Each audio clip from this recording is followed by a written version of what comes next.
Hello. Before we start our podcast, we'd like a quick word from our sponsor, Premier Football Consulting. Are you a high school senior or junior looking to get recruited to play football in college? Are you having trouble getting the attention of some of these D1, D2, or D3 programs around your area? Well, we have the answers to all your questions. That's Premier Football Consulting, the leading football recruiting consulting company in the country. Nico Pappas and his crew of 11 former college coaches and players have helped thousands of student athletes in their football recruiting process over the past few years. At the end of our show, we will give you Nico's contact information for a free 15-minute consulting. Now, cue the music.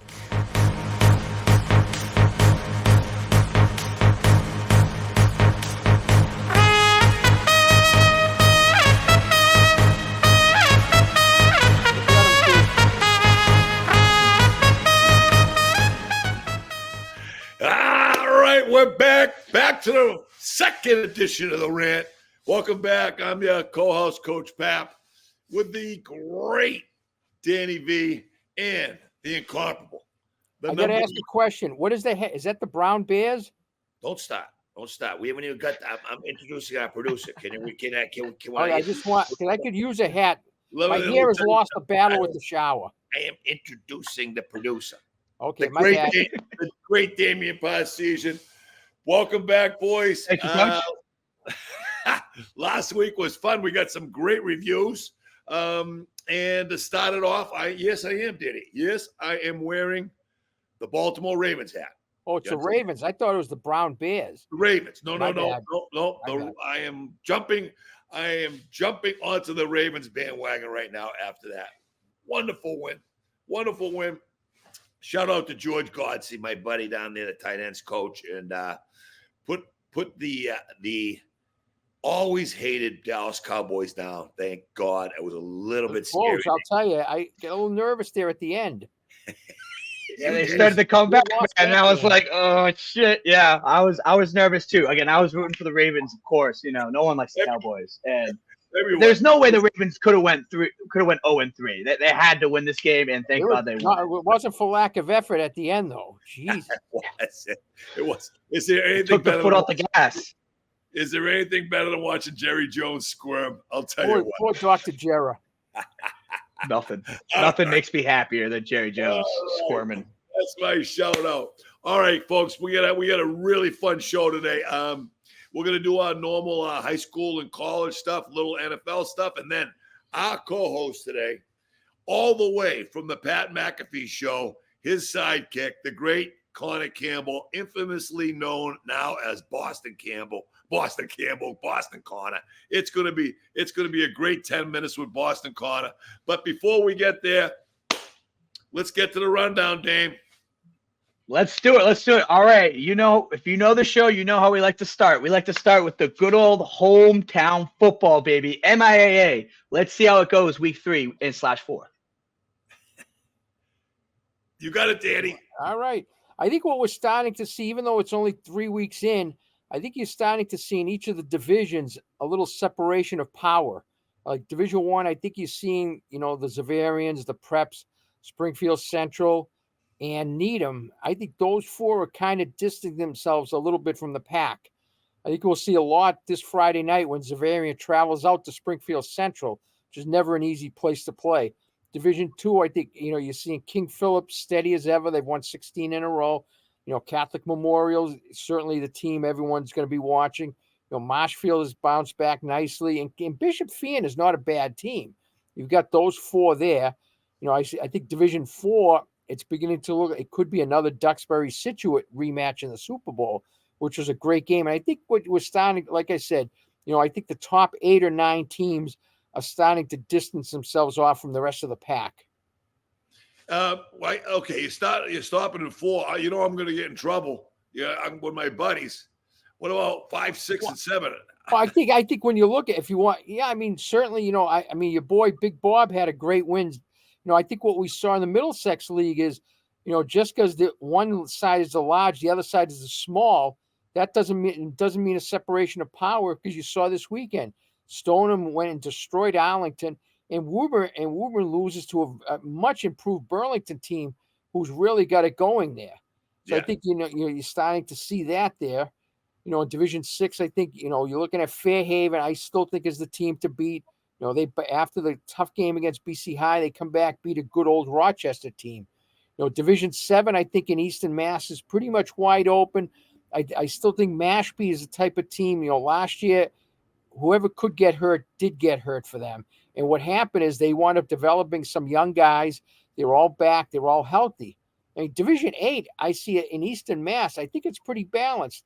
I think Neshoba Tech has really, come on very nicely under Danny Kelly. Bourne has got a solid team. Randolph is pretty good. Those are 3 good teams there. Going back to 7, Cohasset has got a very good quarterback in Michael Wildfire, and they're going to be a problem. Nice. Is that better for you, Coach? That's great, buddy. But what I don't want to disappoint you. Yeah. Well, you're disappointing Al Cosby. You're sleeping on the Shawshing Rams? I wrote about them in Monday's paper. I know. I think they're certainly good. The surprise so far is Foxborough being 0-2, and they're playing King Philip this week. Yeah. That's been a bit of a surprise that that they've scuffled like that a little bit. My favorite high school athlete of the year last year and so far this year is Sid Tilsley, the quarterback of Shawshing. That kid, you want to talk about a throwback. A national championship runner-up. He was number 2 last year. Wrestler. I think he wrestles at 150. Wrestling, yeah, he's 3-time All-Scholastic. That kid, I watch him. He comes to the camp every year. I'll tell you what, he is a general. He does everything: returns, punts, play. That kid. I'm taking nothing away from Al and the rest of the guys at Shawsheen, but I'll tell you what, they do a great. That kid is the most valuable player to his team I've seen in Eastern Massachusetts. I got to give Danny, I got to give a shout out to Vincent Busa down at Zavarian. Now, I coached his dad Eric up at Bentley. What a great guy! That whole Newton, from the lake in Newton, the Busa boys. Dull Lake, not the lake. You got that right. But I'll tell you what, that was a record-setting performance, correct? For Zavarian, 340 yards, and he's really not a natural. That's not his natural position. But he's the most experienced guy they had coming back, and they put him in there. And, anytime you run for 340, it's great, but it's also sad when you watch Everett. They have really kind of, come down to the play. Yeah. The playing field has been level there. It was sad to see. You hate to use the term, but no school goes from the penthouse to the outhouse like Everett does. I have no answers for that. But getting back to Vincent, it's a school record. But when we think about that, Greg Camella went there. Okay. Derek Knight went there. NFL guys. And this kid goes out and breaks that record. God bless him. So a shout out to Vincent and the whole Busa family over there at the Lake. The Lake. There we go. Thanks, Danny. Fantastic job. Where we going next, Dan?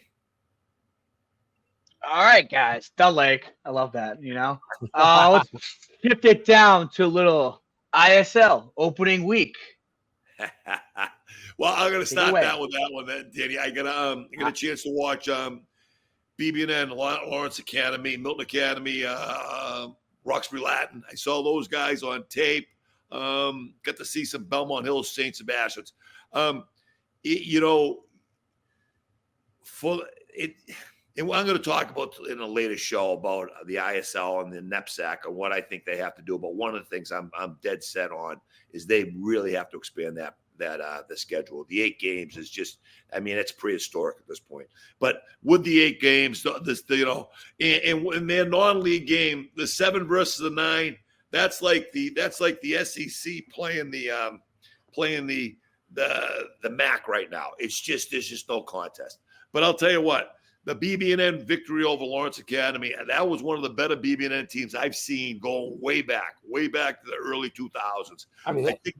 That's certainly the fact, it's not that they won, even though I did pick them to win, but to do what they did, the way they did it against the Lawrence Academy team that had won a bowl, that's pretty impressive. That when you look at that final result, they certainly made a statement that opening weekend. There is one in the ISL 9 I wanted to add in. I was Middlesex beating Brooks surprised me a little bit. Yeah, so I'm going to get to the ISL 9 in a second. But BB&N over Lawrence, like I said, I thought that. Yeah, I think well, obviously there's Bo McCormick, but Damon Taylor has really, the kid from Natick has really matured, and boy, he's a good player. They got some great skill. Did a nice job up front. Geez, Sebs, I'll tell you what, they missed a chance. They had a chance to take down Belmont Hill, and God bless Anthony Fusillo's team over at Belmont. I mean, they're playing with 3 FBS defensive linemen. But the Sebs moved the ball on them, and they had the ball down the red zone, and, the bad weather and stuff like that, and they forced a fumble, stopped that. But Belmont Hill escaped Needham with a win. I mean, a hard-fought win. That would have been a huge, huge win for Sebs. Yeah, no question about it. Especially like you said, in an 8-game season, every game is magnified. The result, down the road, when they start looking at, who gets into the knapsack bowls. I mean, head to head, you hope, it's going to be a factor in here. Belmont Hill has the early jump there. Yeah, I didn't see Tabor, saw the score. I know that St. Mark's is much improved, so 42-0 is a little bit of a statement by Tabor. Got a chance to see Q McNeil play quarterback at Milton Academy. Wow, he's good. RL hung on there. I mean, they played him tough. They were tough defensively. They held him a -, yards rushing. But in the end, the skill, the receiving core of Milton Academy, 3 Division I kids, all can fly. And Q McNeil. I don't want to bring up comparisons to last night's game with the Bengals and the Redskins. Boy, he reminded me a lot of the Redskins. I'm sorry, I can't use the Redskins. I'm sorry. Jaden Daniels. The Commanders. Come on. I'm sorry. I'm just old school. I just refuse to say Commanders. Well, but anyways, Redskins are better, man. We're probably going to catch some heat for it, but I love the fact that a lot of the Native Americans in that area are offended by the fact that they get rid of the name Redskins. See, to me, if the Native Americans didn't like the name, I'd say, you know what? I respect that. But they were okay with the name. So why do we have to change it? I mean, we know why. It begins with W and ends in OKE, society. I didn't say that, did I? Yes, you did, and I'm glad you did. By the way, and you opened a can of worms. And how can Kansas City be the Chiefs, and Washington can't be the Redskins? I mean, come on, Crazy. What are we talking about? I mean, let's not go there. It's a new show. But right. Q McNeil, I just thought he lived up to his hype. He's an FBS quarterback. He's great. Getting to your ISL 9, I think it's going to be wide open. I don't think, like I said, the Middlesex. I saw Middlesex Brooks. I saw that on tape. The Middlesex team did a really nice job. Coach Woodward just came in from the University of Kentucky. Did a really nice job of putting together a team on short notice. Yeah, and they hung in there. And they ran the ball really well against a team from Brooks that's always good, and they took them down. So I think the ISL 9 is going to be wide open, and the ISL 7 is going to be a good go-to. So, anyways, where are we going next, Dane? All right, let's go transition. We like to always mix in a little college football here and there. So let's dive into, Mass guys tearing it up in the NCAA right now. Thanks. I'm going to start with that. Danny, I thought we had 3 guys in Massachusetts, 3 players in Massachusetts stepped up pretty well, okay? And I'm going to defer to you for number 2 because you know the kid from CM better than I do, Bobakar. I'm going to start with Ty Harding. We're really nice. Ty Harding's a great kid from Cambridge. He played at BB&N. But I'll tell you what, had a breakout performance for UMass when they needed it, when they desperately needed it. Okay, had a great job receiving game. Had a huge touchdown, go-ahead touchdown against Central Connecticut. So it was really fun to see Ty step it up out there at UMass, out Damien's hometown there. So that was a great step up by him. Danny, tell us about the kid from CM, Bobakar. Well, I mean, I look at, Bobakar is certainly a talented kid, but there's another CM kid who may save the game for BC the other night, Max Tucker. Oh, Max, yeah, it was a great big interception at the end of the game. He's one of those kids that, he probably didn't get recruited as heavily because when you look at him, he might not be the fastest guy. He might not be that, but as Coach DiBiase said, he's as competitive as you're going to find. And he said, all you got to do is give him a chance, and he'll show you he can play. And he made a huge play to save the game at the end, that interception. Big play, big time play. But Bubaka, I don't know if you saw the stats at Notre Dame. He had at least 2 sacks, 3 tackles for loss. And correct me if I'm wrong, did not play a lot in high school. Is that correct? He was injured.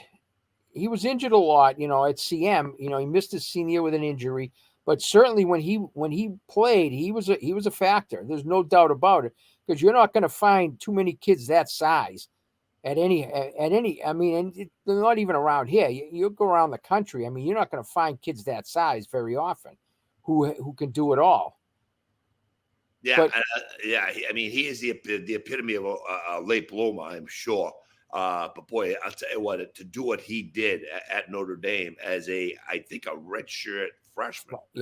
Yeah. So unbelievable. But the star of the week for Massachusetts is one of the greatest kids I've met, is Khalil Mullins from Milton Academy. Fantastic kid. Just an absolute sweetheart. Great kid. And he goes out to Michigan, and he's playing linebacker, he's playing fullback, he's not playing much, and so on and so. But I'll tell you what, didn't transfer, didn't enter the portal, and then comes up with an unbelievable game, 160 yards rushing, put the team on his back. You want to talk about a must-win situation for Absolutely. Michigan. And I'll tell you what, that performance that he had, especially in that fourth quarter. I mean, he was dragging guys. I mean, he looked like an NFL guy, which he might be. He really has a very good chance to be in it. I mean, if you look at him, they looks like he's, in some of these mock drafts, they're looking at him now in the 3rd round pick. And again, Danny, both you and I know the kid and everything else, but fantastic. Any better. Yeah, he's a fantastic. He's the type of kid that if we asked him to get on the rant, he would come on. Oh, he definitely would come on. But if you stay at that game, there was another Massachusetts kid who really stepped up for Michigan. That's Josiah Stewart, the Everett kid. Well, don't call him Massachusetts because he's from New York, but that's okay. That's true. But he did play at Everett High. He played at Everett High, but he is from New York. Yeah, but he a couple of sacks, couple of tackles, huge game. Another kid who, when you look at what the NFL guys are looking for, these hybrid guys who that 6'4", 6'5" range, 230, 240, who can get after it. He's a type of kid that, you look at, he's only 21 years old. He's the type of kid that can, get it done. As a freshman at Coastal Carolina, he broke the school record for sacks. So, I mean, he's proven he can play at that level. Oh, he's a fantastic player. I mean, again, and he set the record for Everett expanding those city limits all the way to New York. But that's a different story. Hey, the kid Guy is from Mansfield, correct? That's correct. TJ Guy, another guy. He played great too. I mean, another one of these freakish athletes from this area. I mean, you look at him, it's like, whoa, he was like a man-child as a sophomore at Mansfield. Yeah. Oh, that kid. And, with Coach Redding there, he's going to get top-notch coaching. Oh, yeah. Mike, please. Yeah. Mike Redding doesn't lose guys to private school. I'll tell you what, they stay there. No, that kid is fantastic. No. Okay, great. So, and let's go, Dan. Where are we going next, bud? Yeah, I gotta retract down to the UMass win. Absolutely great win, Gotta take our wins wherever we can. But matter of fact, it was Don Brown's 100th win in the NCAA. So Congratulations, Don Brown, on the win and your 100th win. Now let's snake it down to pro football. Man, oh man, I don't know about you guys, but I joined a knockout pool with a lot of confidence. Last year, I made it all the way down to 20 people, and I'm out in week 3.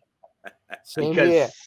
I think most of you guys are out because this season has been absolutely chaotic. So let's talk about it. Week 3, the NFL mayhem, because it is mayhem.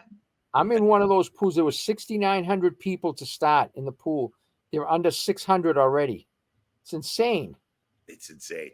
It's insane. Absolutely insane. It's terrible. Well, great for the sport of football, in my opinion. Great for the sport. So, Danny, tell me what you thought about the NFL. Any particular thing that kind of? Well, the two things that jumped out is that you better be prepared to play, or you're gonna take it. And the two teams are Tampa Bay, 2-0, coming off a good win against Detroit. Their home game against Denver, who'd been struggling, they get destroyed. Carolina, who everyone penciled in for 0-17 season, going nowhere fast, go out to Vegas, playing a Vegas team who was coming off a win in Baltimore, and they wind up spanking them. But the best part is, because I'm a charter member of Raider Hater Nation, I've never ever since Jack paid him on Darryl Stingley, enough bad things can't happen to him. But I did enjoy the post-game comment by Antonio Pierce, who clearly does not like to lose. Not that anyone does, but his comment, I think it's word for word, is there are a lot of players out there who made business decisions about playing. Tomorrow, we're going to make business decisions about who's playing. I thought it was classic. And then they asked him, he doubled down on it today. He says, I don't bite my tongue. I'm not sure how long Antonio is going to last as a head football. He may be taking out a few players on his way out the door. Yeah. You don't want closed door meetings with that guy. No.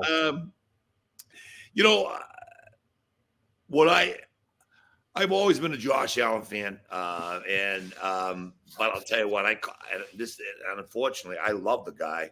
I love him personally. I love his story. Never did. He's a 3-sport athlete in high school, grew up on a farm in Northern California. He never went to the Elite 11 stuff because he wanted to play Babe Ruth baseball with his buddies. That kind of guy. So I'm really rooting for Josh Allen. I mean, but I've called him a coach killer in the past because of turnover stuff. But Joe Brady has done an unbelievable job with the Bills. And I think guys, honestly, 3 weeks in, I think they're playing better than the Chiefs. His performance is unbelievable.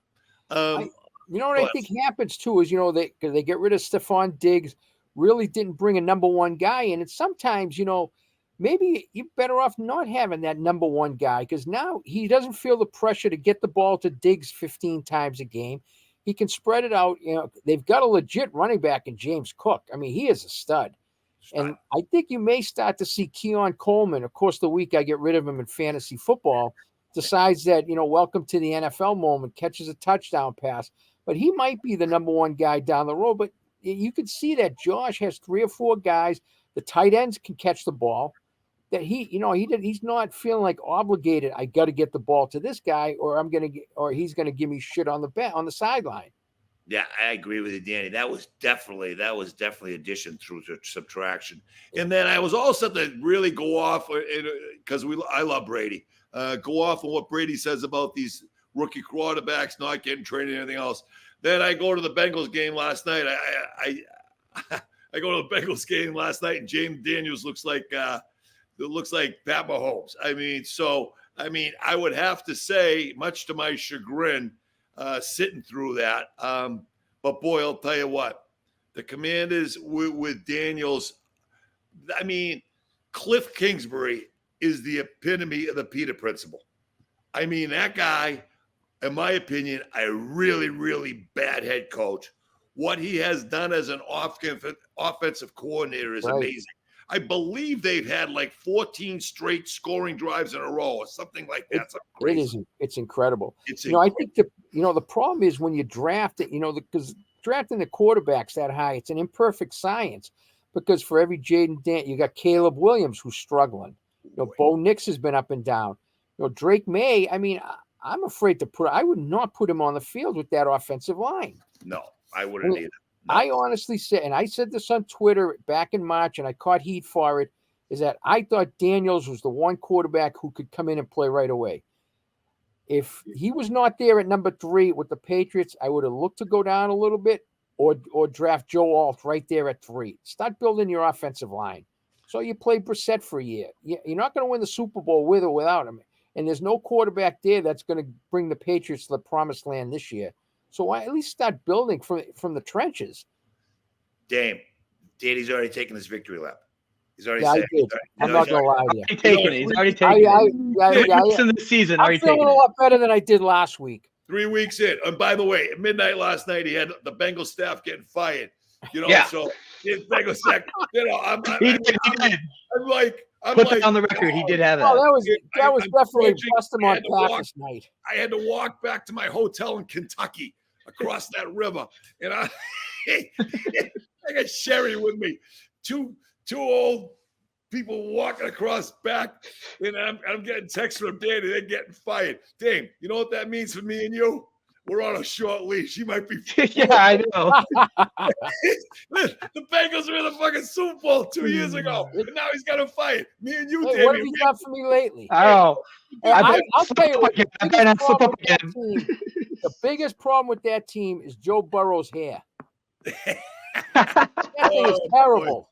You don't like the Slim Shady? No, there's only one Slim Shady, and he's in Detroit.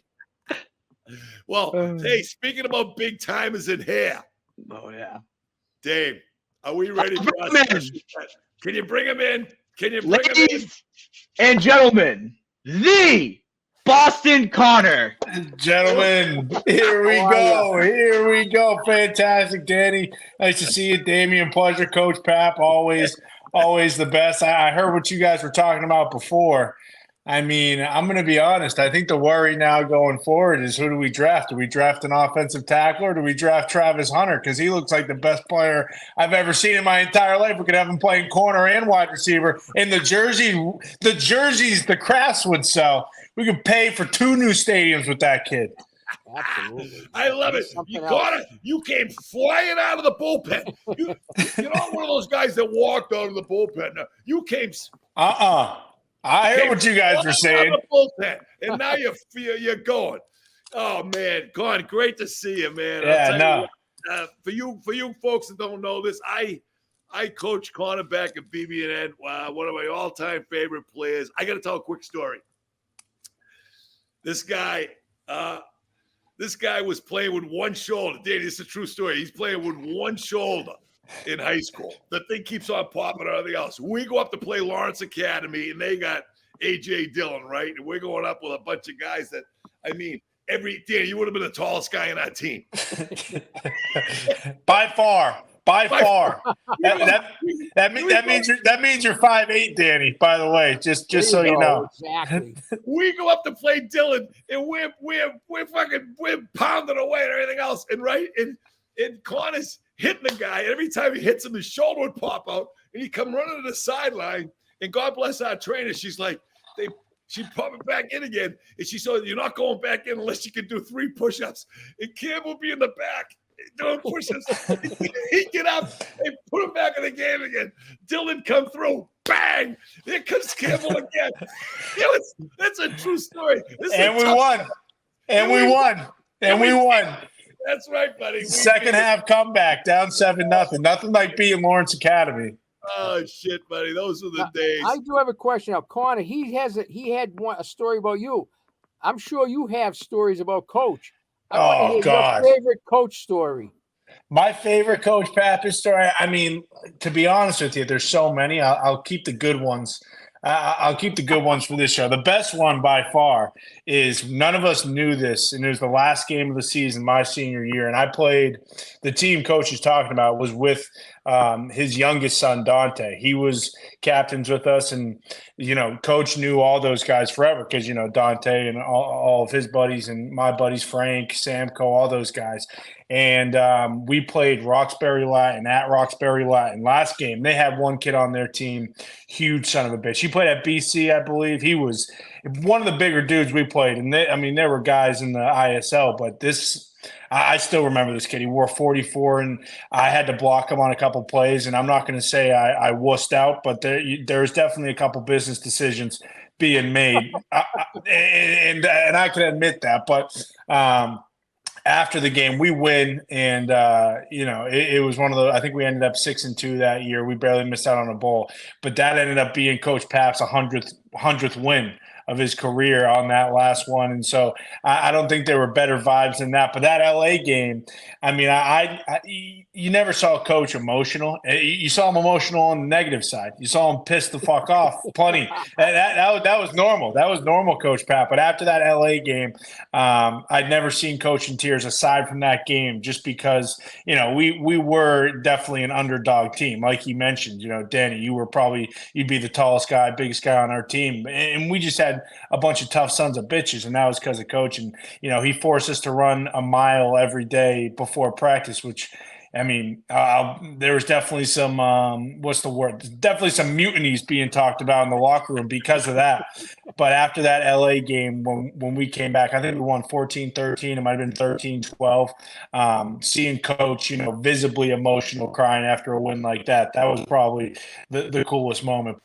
So you were saying I'm 3 back, and Coach is asking people as they go, like, where's your favorite place to eat around town? And Grogan's not up yet. This is the funniest. This is one of my favorite, like, just Coach Pap is just fucking around with the guys on the team. And he asked the guy who was up. I think it was Seabass. I don't know if you remember Seabass, Coach. Seabass was up, and Coach asked him, what's your favorite place to eat? And Grogan, who's not up yet, but Grogan, he loved to chime in. He chimes in with, oh, my favorite place is the Eagle. And Coach Pap, without missing a beat, I wasn't talking to you, Grogan. Shut the fuck up. And then right back to Seabass, and Seabass. I mean, the whole line was fucking dying laughing. But that was just, that's just how it was. We fucked around a lot in the best possible way. But no, Coach Pap was the amount of lessons that I learned going to BB&N, because I only went for 2 years. So, I mean, those 2 years, I always talk about those as being pivotal. Now, that was one of the many things. We screwed around a lot in the best way when, playing for Coach Pap, because he kept it light, and, when it was time to get serious, kept it serious. But that was the stuff that I still, take with today. Because, shit, I mean, I played public school for 3 years and then 2 years at BB&N under Coach Pap, and, learning what real football is like. Because you play public school, it's one thing, and then you play in the ISL with A.J. Dillons and, Pat Fryermoose and Zach Zinners and those type of guys that are now, in the NFL. It's crazy to see. I mean, it's awesome. The amount of New England guys who are, working their way in it's much different now. And I heard there's a kid at Milton now. I'm hearing about some tackle that's getting like serious NIL looks. So we had 16 guys from Massachusetts playing the NFL right now. So so it's catching up to the hockey and the basketball stuff. Yeah, it's about time. Can you tell Danny and the folks a little bit about your journey from BB&N to getting to be with Pat? Oh yeah, absolutely, yeah. So I went to BB&N. It was 2012 was my first year. I repeated my junior year twice because I'm dumber than I look, and I ended up going to Fairfield in 2014. And so my junior year at Fairfield, I ended up sending in a video to Barstool because Pat was with Barstool at the time, and he was looking for interns. So in 2017, that summer, I sent in a video. I ended up getting the internship, and I came out here for the summer. And then I was, kind of just playing around with the idea of, dropping out and just staying in Indy full time. And my father basically told me that he'd break my neck if I did that. So I went back to school, finished school, graduated in 2018. And then I moved out to Indiana full time.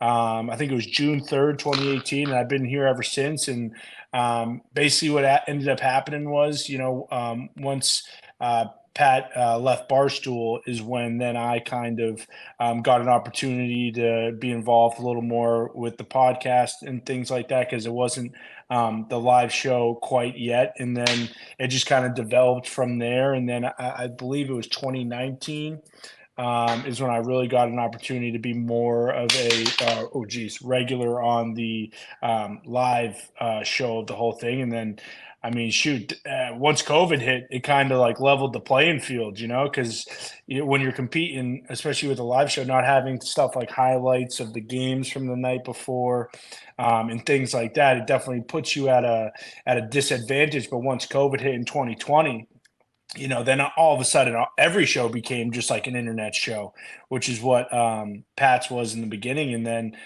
from there, the 2020 year is really where we kind of went through the roof, really. And then, last year, I believe that, last year was the first year on ESPN, and there was a couple different iterations on Sirius XM and things of that nature. But really, that's kind of how it started, and then just been head to the ground, just grinding away ever since. And, it's the greatest thing in the world. I couldn't dream up a better scenario than this one, but this is always something I want to do. I mean, Coach Pap, I was at Coach Pap's Christmas party when I think actually the Christmas before 2017. And he was like, why the hell aren't you on TV yet? So it was always something I was trying to get into. And, I was lucky enough, Pat took a chance on me, and we've been kind of just going ever since, Question I have is there's pushing the envelope and then there's pushing the envelope.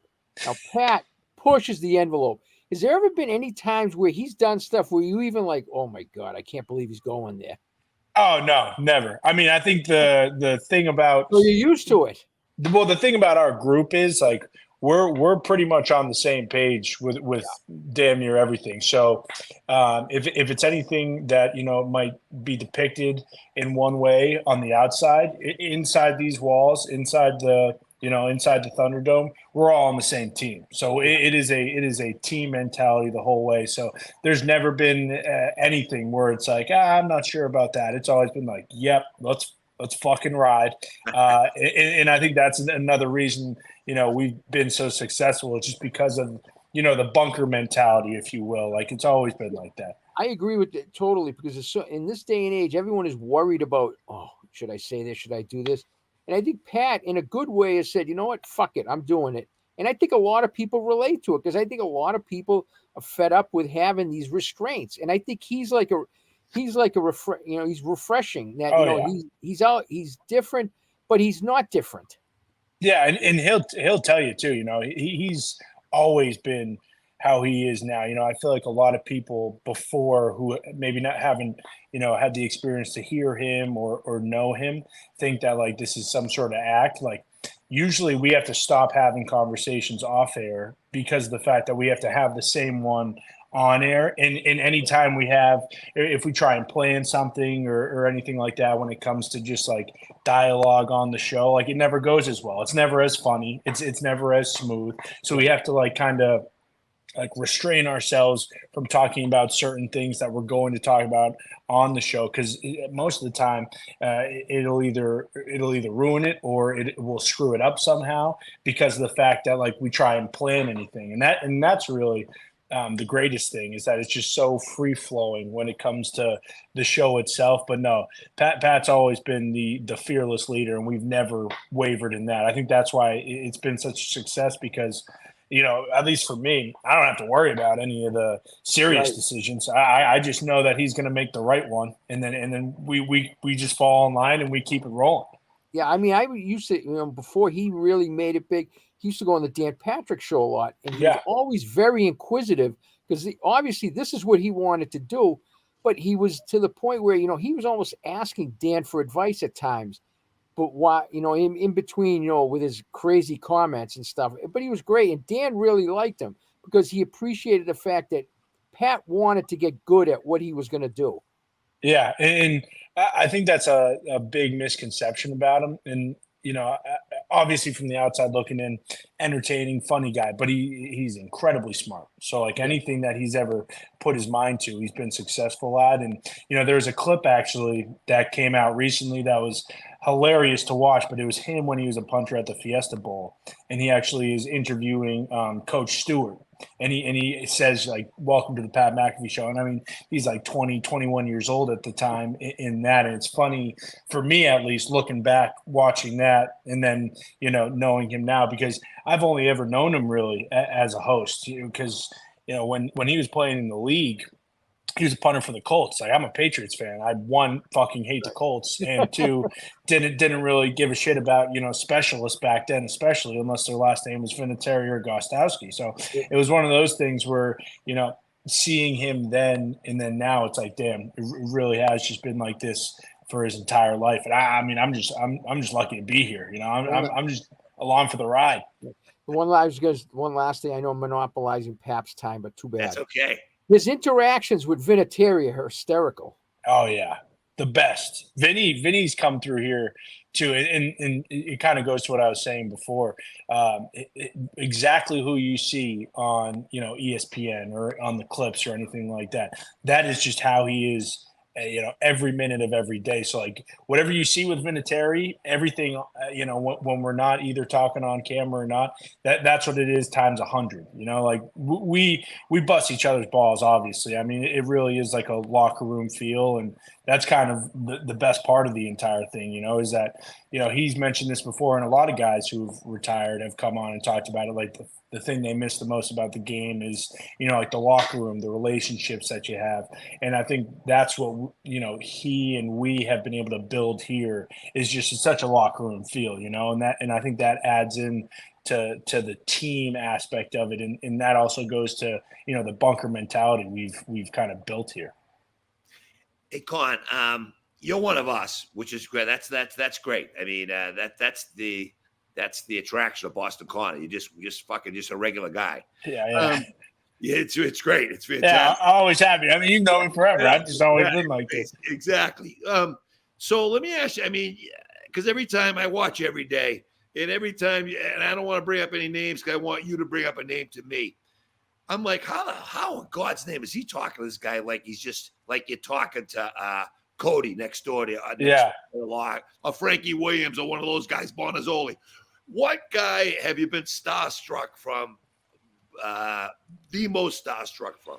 Yeah, I mean, there's obviously two, and it's Tom and Bill. Like the when Tom first came on, that was a moment where like even when I because I knew I was going to ask him a question, but that was a moment like before leading up to me asking the question. Like I couldn't even hear the interview because I'm just going over in my head like fuck, like don't screw this up, don't screw this up.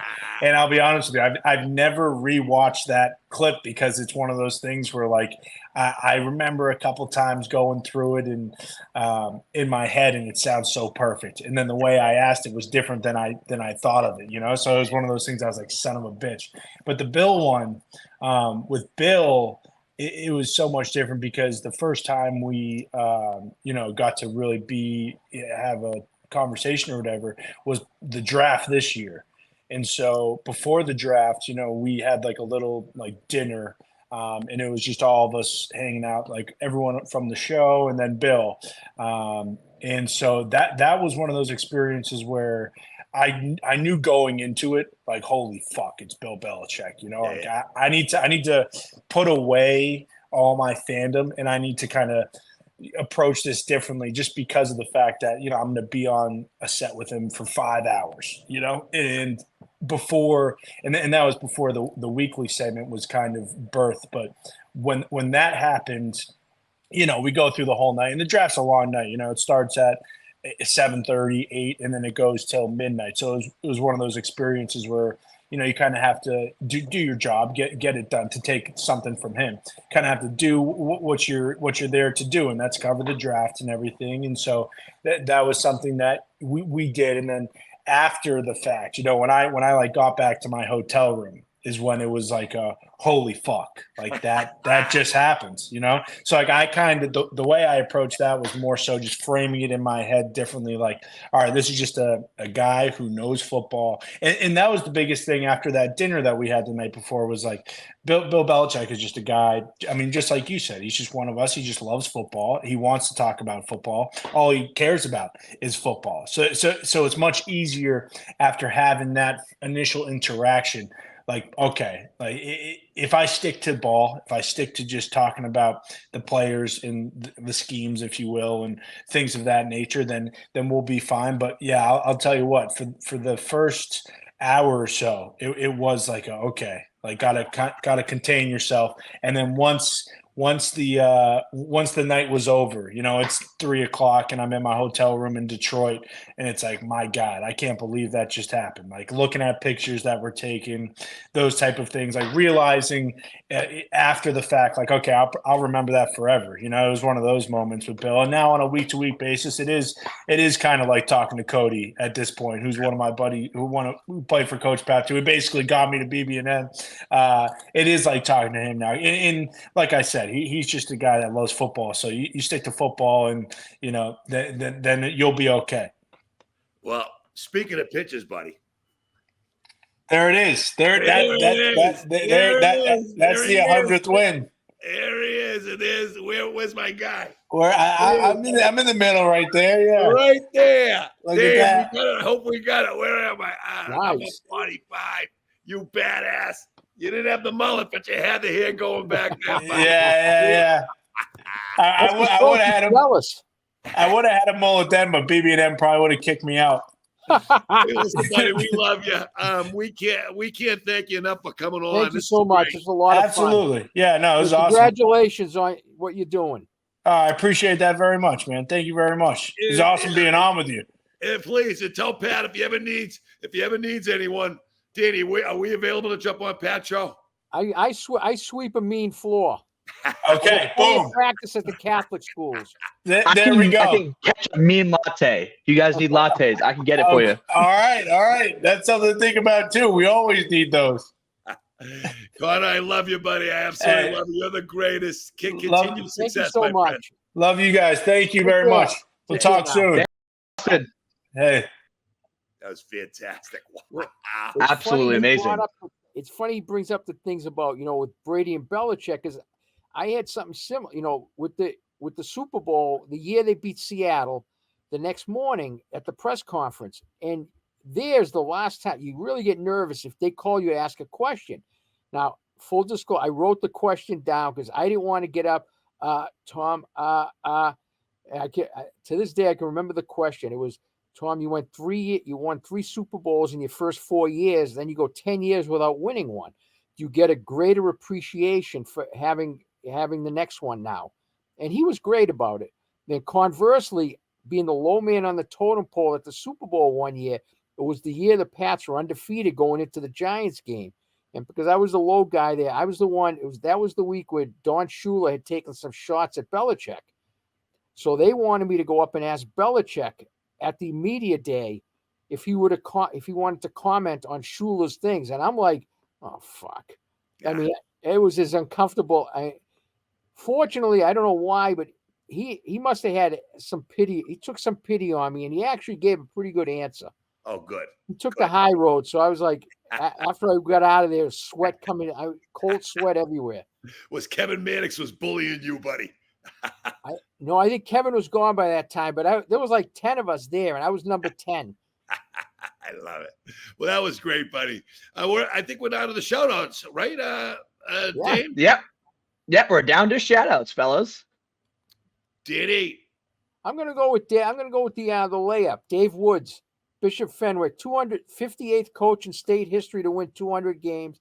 Terrific guy. Had a really tough year last year. They were on probation, but they soldiered through. They took their medicine, and this year he comes back. He gets the couple wins right away. Gets his 200. A terrific guy. I mean, just a really, really good guy. And like you say, it had a rough, that rough little spell there with the MIAA, which of course, we know is not a fair organization, but we can talk about that at some point. But yeah, absolutely good for Dave. My shout out goes to the University of Massachusetts at Dartmouth football team. Let me tell you something. Damien was getting excited. He thought you were going to Amherst. No. Let me tell you this. I almost knew he wasn't going to Amherst. I don't want to say this, Dave, but you guys might want to pluck a few players out of UMass Dartmouth. They're killing it. They're absolutely killing it. I've been following them. Holy shit. UMass Dartmouth right now is averaging over 60 points a game. They are leading the country in scoring. Okay. And they do an unbelievable job. And a special shout out to their recruiting coordinator, Ryan McCormick. Coach Mack, he does an unbelievable job. This guy is all over the country. He's old school. He's like the old school bird dog, Danny. Remember minor league baseball? Coach Mack is everywhere. He has stocked that roster with unbelievable players, guys who want Division III players but are playing Division III program. I think they're going to make some noise. I'll tell you what, them versus Endicott could be a fantastic game if it ever happens. So that's my shout out. That would be amazing if Endicott played Dartmouth. Oh, my God. I might fly back. With that defense going against that offense, oh, my God. Oh, yeah, unbelievable. Yeah. Unbelievable. Yeah. If Danny gets me a plane ticket, I might come back. Anyways, all right. Danny, What are we going to rant about this week, buddy? I hate doing this because I love Jim Harbaugh. I know he's corny. I love the guy, but what he did last week was ridiculous. You got a franchise quarterback, and my theory is this: I'm no doctor, but any guy who might be walking slower than me probably shouldn't be playing, and that was Justin Herbert. Not only does he put him out there with a bad ankle against the Steelers team that even when they're not good, they're always tough defensively. So they're smelling blood in the water. Eventually, he winds up getting walloped a few times and hobbles off the field. Now, they don't know if he's going to play this week or whatever. I mean, take a week off. You've got it going. You lose this guy and your season's over, essentially. And I'm a huge Harbaugh fan. You know what? I got to know him when he was recruiting a few of my players. I love the guy. I think he's as authentic as anything. But you're right, Danny. You're right. Sometimes that tough guy mentality, I had to go through it with my guys, stuff like that. You want to go all the way and you want to push them hard. But again, the NFL stands for not for long, man. I'll tell you what, that was a stupid decision. My rant is fuck Baker Mayfield. Fuck that guy. You know what? That fucking guy. I hated him at Oklahoma. I thought he was a punk, and and then he gets drafted, and he's on all the commercials and everything else. And I'm and then I kind of feel everyone likes a comeback story, and they take him off the scrap heap. They bring him out to the Rams. Sean McVay teaches him the offense in 3 hours, and all of a sudden, bing, bang, boom. And then from there, and all of a sudden, and now he goes down to Tampa, and he's bad-mouthing Brady. I mean, I don't know if you saw it, but he's bad-mouthing Brady saying, oh, you know what? Tom Brady made everyone nervous in this locker room. I'm bringing levity to the locker room. I'm bringing a good time. Hey, Baker, how many fucking Super Bowls you got? Honest to God, that guy, I'll tell you what, and they lost this week, and I'm back to hating Baker Mayfield.